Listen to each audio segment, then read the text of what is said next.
Hi, we're here again with one of our MacCasts, Team Max podcast, getting you to know your team members. Today I'm talking to Lee Seymour, who's our program manager in Alzoin, black belt assistant instructor with Mac. Lee's been with us for some time, trained as a student, etc., etc. But I'm actually going to get Lee to share his story with us. So there we go. Lee's online now. We're looking straight at each other through the podcast. Bit of a new experience for some of us, I think. Okay, Lee, so first of all, do you want to tell the people who are listening in who you are? Okay, so my name is Lee. I'm the program manager at Alzoin. I'll be your first port of call normally when you come through the front door. So any new people that come in, I'll normally do a tour with them, a one-to-one and stuff as well. Occasionally you'll find me on the mats as well, teaching sometimes as well. Okay, so I know you just said occasionally on the mat, but we touched on this earlier on with a couple of the other team members. You're a strong part of the team. You train on a regular basis. At the moment, we've been, before these whole incident happened, we've been doing Tuesdays, Wednesdays, Thursdays, and I know that you've got a longer history as a martial artist, Lee. But you said you're based in Alzoin. How long have you been in that academy? About a year and a half now. I was in Stourbridge before. And how long have you trained at Mac? Since 2015. Okay, so awesome. So let's talk a little bit about your martial arts and where you are in terms of being a martial artist. I know personally, having spoken to you, the concept of being the archetypal martial artist is very important to you anyway. When did you start your martial art training, Lee? Well, my first taste of the martial arts would have been back in 1985, I believe, so quite a long time ago. So first thing I ever did was I touched a bit on karate, so a bit of Wado-ryu karate that I was doing. Due to different circumstances, I couldn't carry on after about 6 months because of parents not being able to take me, so I had to knock one on the head. The next time that I actually got back into martial arts was around 2000, so quite a big gap. And then I went into the sport karate, kickboxing, and I did that for around 2 years.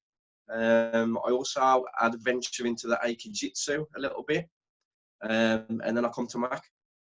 Okay, so why did you start originally? What was your motivation to get involved in the martial arts journey? I think at the time it's just because I wanted to be able to fight better. So obviously I was going, at that time I would have been the early 20s. So I started going out a lot more, and I thought I need to be able to do something to be able to protect myself if anything happens, especially when you're going out drinking and stuff. I think there's a lot of us who are probably been around in the martial arts for some time, or way back to that time. I think what a lot of our younger people looking at these podcasts won't realise is that the martial artist martial art itself, had more mystique back then. There wasn't the access to the websites. There wasn't the access to videos. So if you were looking to be involved with martial arts, then you either knew somebody who knew a place. You had to walk around and find a place.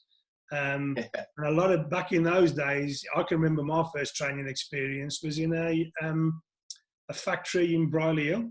You really had to work to find them. So I think people today think there's a martial arts place on every corner. Back then there wasn't, was there? It was really quite difficult to find somewhere to train and to choose. The choice that people have today in terms of what they could train in is so much more open than it was back then. If you were lucky and there was one guy teaching Aikijutsu around the corner or Wado-ryu, you didn't think to yourself, well, actually I'd prefer to do Shotokan or something else. You kind of went, okay, he's here, I'm gonna do what he does. Yeah, definitely. Okay. So what's your motivation for training now? You've obviously got those different aspects in your background. Why do you train today? What's your motivation? My outlook of the martial arts is a lot different today. So I try and live my life as a martial artist now. So I like to train I like to have the right morals. I like to be fit. I just like to give a nice outlook on myself in society. So to me, I think being a martial artist makes you a better person in a lot of ways. So to some extent, a lot of people, I think, when they look outside in, they see us as kind of organised thuggery. Yet, in fact, people like you and me and a lot of our instructor team, we're much more about the positive benefits, the training ourselves so that we become stronger, so that we can help and support, so that we can share. Yeah. So when we see some of the young people or some of the new people coming into us, we can actually see the traits that we had before. Maybe we want to be more confident. Maybe we just want to be in an environment where we can do our own thing, but we can be part of something bigger. And I think a lot of times people kind of just think, oh, it's just one thing. It's just, how do I fight? Would that resonate with you? Yeah, I do think that's the kind of outlook that a lot of people have. Yeah, definitely. Me too. If you look back at your training then, Lee, what would be kind of milestones for you? So, maybe getting your black belt, maybe training with somebody specifically, maybe, achieving something or getting something and thinking, yes, that's a key part of my journey. I think obviously working through the belts with the kickboxing was a big thing for me. My main thing was, it's been a goal for me for a long time, was getting my black belt in Jeet Kune Do. Yeah. 100%. Because it's something that I wanted for a long time. Even since when I first started training back in the kickboxing, it was always something that I wanted to do, but I could never find because there was no websites, there was nobody telling me where it was. So for me to know that you was already there at the time was a bit shocking to me when I first found out. I was like, oh my God, that was already there. Yeah, I did a little podcast like this with Richard Truman, one of our students. He was kind of, he said, can we chat a bit about where you are? And I couldn't kind of get the idea over as much as I'd like to, that you could be thinking about Jeet Kune Do, but it wouldn't be anywhere around you. You know what I mean? Back in the 80s, I think Guru Inosanto came to the UK in the early 80s for the first time. So my instructor in Scotland, Rick Young, was one of 4 of his original students: Rick Young, Bob Breen, Terry Barnett, and Ralph Jones. But today we're doing this podcast. This will go out. All of our Mac family will have access to it. But back in those days, you had to travel if you wanted to. I used to travel up to Edinburgh sometimes, up there, train, and come back on the same day. If you wanted to pursue your knowledge, you had to follow these instructors wherever it was. And to find Bruce Lee's Jeet Kune Do, not somebody's hybrid version of, look, I'm doing judo and now I'm doing this and it is, but to find Jeet Kune Do per se was a lot more difficult than people ever imagined. It was impossible. It was impossible. Yeah. So tell me some of the where you've trained perhaps and who you've trained with in terms of martial artists. Okay. So the karate that I did was with Chris Dunn, who was based in Dudley Town Centre. And he was there with Ken Holt as well. He used to do the Lao Gar Kung Fu there. The kickboxing I did with Del Sampson, who was based in Brockmore. Again, that was something that I was tipped off about because obviously I lived over in Dudley, so Brockmore was quite a long way for me to go to. Yeah. But I was told he was one of the best ones for the kickboxing in the area, so I went there. Yeah. The Aikijitsu I did was with Gordon Jones, who's a 7th Dan Aikido guy, I think. He's based up in Dudley. And then obviously I came to come and train with you, sir. Mr. Cooper and Mr. Tolly was my chief instructors as well. Yeah. I think for people who've been around the martial arts for a long time, Del and Ken Holt and Del Sampson, they're long-time fixtures of our local martial arts scene, aren't they? I mean, yeah. We're talking about the the idea of having full-time academies, but Ken Holt had a full-time, had an academy way back before anybody was thinking about that, when people were still doing leisure centres and church halls and so on and so forth. So, I mean, they're kind of, if you're in the martial arts world, in the West Midlands or in the Black Country, you know, and you've been around for any length of time, you'll know those names. How do you maintain your passion for martial arts, Lee? What's the bit within you that drives you, that keeps you training? I think the fact that I always want to learn something new. So I never kind of have the mindset, this is where I'm going to get, and then I'm going to know everything. It's a continual journey. So in my mindset, it's something I need to carry on for the rest of my life now. Yes. So every time I'll get up, I'll either watch a video, or I'll come into class and I'll learn something, or I'll talk to Mr. Cooper or Mr. Tolley and I'll ask him questions. So I'm always trying to learn new things. Yeah. And I think one of the things that's coming through to me, speaking to different members of the MAC team, is that they're able to keep the beginner mindset. They're able to train for a long time and still go, what can I learn? How can I learn this? How is this different? And not getting a technique, or not having a good session as a major issue, just seeing it as, okay, you know, I need to get better at this, and building your confidence so that you can take that in your stride and just go, okay, that wasn't the best session I've ever had. That wasn't the best session I've taught. That, you know, that just didn't quite work for me today. And I think a lot of people, when they face what they might call failure rather than a progressive learning curve, then I think what they do is that has such a much more impact on them than people who have decided, I want to learn, I want to be open-minded to it, and they've had the experience of training for some time, so that they can kind of go, okay, not my best day, to the next one, don't carry it with me. I think that's absolutely critical for me. I noticed you've got a CSW hoodie on there, so, you know, nice one.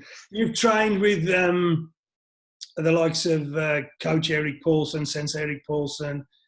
I know you did some of the CDP, the Coaches Development Program, with Ben Jones. Is there anybody else that you've trained with or you know, tell us a little bit about how you felt about that training, or anybody else that you've trained with or you thought, wow? Okay, so Eric Paulson was somebody who I've known for a long time anyway, because I've followed UFC and the cage rage stuff since early 90s or whatever. So the first time I saw him in one of the academies, I don't quite believe it was him. I don't know he was there. I walked in and I was looking through the glass and I was like, I mean, do he look like Eric Paulson? I think it was Mr. Tolley. He said to me, "Good, ask us, it is Eric Paulson." I was like, no way. So that was quite a big thing for me. Ben Jones was awesome coach. I learned so much in that weekend that I've done with him. It was brilliant. Obviously training with you as well, sir. So that's been a big thing for me. Somebody with such good lineage. I've learned so much since I've been training with you as well. And the Rick Young seminar as well. So actually being on the mat with Rick Young and seeing how he moves, how he interacts with people, that was amazing. And I think that people, if you for me, what's the difference between a white belt and a black belt? Black belt persisted. Black belt was, you just, you know, one step at a time, just kept going, just persevered, just managed to keep some focus. And we all know other things happen, but, you know, stayed with it. You know, we've all had times when maybe, you know, our training didn't go as well as it should for whatever reason, but just kept the faith and came back to it. And when you look at, you know, the guys you mentioned, obviously for me, Eric Paulson and Rick Young, both my instructors. I have instructorships under both of them, both notoriously difficult to get instructorships with, but both amazing human beings, probably two sides to a coin in some extent. So sometimes just being with those guys is amazing, you know what I mean? And just sharing time with them and just, watching what they do, how they simplify it, how they make it look so easy, how they put the pieces together, and then doing what the Jeet Kune Do person does, absorbs what is useful, rejects what is useless, and adds what is specifically their own, allowing us, to develop our own martial arts. So for us in MAC, Tommy Thompson's influence into our boxing programs and into our elements of boxing was huge in terms of delivering Jeet Kune Do, Jun Fan Kung Fu, and the other stuff. Going back to what I just said, absorb what is useful, and of course those type of situations where the lineage is coming directly from the guys that are the top guys in their field. I think for me makes it so much more potent and so much more alive. I waffled a bit there. You're supposed to be answering the questions. It's amazing when you feel the energy on the mat as well when you meet people like that. Yeah, it's such a different vibe. Yeah. So how do you think your martial arts training, your mentality, your mindset, what you've learned helps in this current climate? I mean, at the moment we're in the middle of a UK-wide lockdown because of this coronavirus. How do you think your martial art mindset may help you with that? I think it's going to help me to stay positive, motivated in what I'm doing. So I'm just going to lounge about all day, wherever. I'm going to want to be doing things constantly. I'm going to be training on my own as well, at home, as much as I can. So keeping myself as fit as I can. Psychologically, I think it's going to help a lot. Yeah, definitely. Because martial arts does make you a stronger person, 100%. So, one of my favourite questions, Lee, you're an experienced martial artist. You've trained in other martial arts. You've trained at MAC for a long time. For those people who are out there now who are probably early into the journey or who are kind of, occasionally get that one, what one thing, looking back, would you have kind of said, I wish I'd have realised that earlier, or I wish I'd have understood that earlier, or I wish I'd have had the awareness of that earlier in my martial art training? Never be scared to try anything. So never be embarrassed to try anything. So obviously everybody else has been in the same situation as you. So the black belts, instructors, everybody started at some point. So never sit at the side and think, I don't want to try this because I don't want to look stupid or whatever. So never be frightened to be embarrassed by anything. Awesome. Because it'll just motivate you to be a better person the next time. I think that's again back to the confidence thing, isn't it? When people come in and they're unsure of the environment, I think one of the best things for me about martial art training is that the person that's teaching you, the person, like for example, where you're the first line in an academy, or where the instructors are on the mat, they've been down the journey. They know what the road is like, and sometimes when you're meeting somebody for the first time, you don't have time to maybe talk about the things that we've just spoken about and to get that feeling of where it is. But I think having been and reminding myself and having been a student for so long and tried to keep that white belt mentality, I think that means that when people come in, we know we've been there, you know what I mean? And I think that's really, I 100% agree with what you're saying, try it. If you're not, it doesn't matter if you're not good. The person watching you or the person coaching you or the person instructing you at the time knows what it feels like. He's gone through that. He can empathise and hopefully support you doing it. Definitely. Okay. One last question. Do you have a message for all the MAC family and all of our students out there? Sorry, sir. Somebody call me then. Say again, sorry. Do you have a message for hopefully we're going to put this out now, it'll go out to, not just Alzoin, it'll go out to Dudley students, Stourbridge students and all that type of stuff. Students that train, parents that are listening. Do you have a message for those guys that you'd like to share? Just stay motivated, stay positive. Obviously there's going to be light at the other end of the tunnel. Just do as much as you can, keep yourself occupied. And then we'll go through to the other end, and then we're going to carry on stronger, better than what we was before. Yeah, and I think we've already seen, haven't we, that as a team ourselves, we've adapted. So you and I are talking across an internet connection on a platform called Zoom that we probably would not have thought about doing before. and our team have all stepped up. We've got videos, we've got workouts. The guys are doing live workouts. I know you're doing some of those soon with James. Yeah.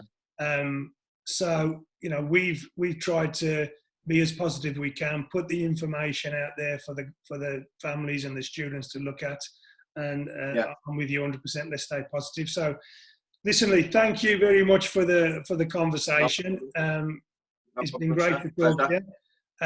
I'm going to pass this back out now for distribution. So very soon, hopefully, all the Mac family will be waving at you. So from me, nice to see you. See you soon, mate. Cheers.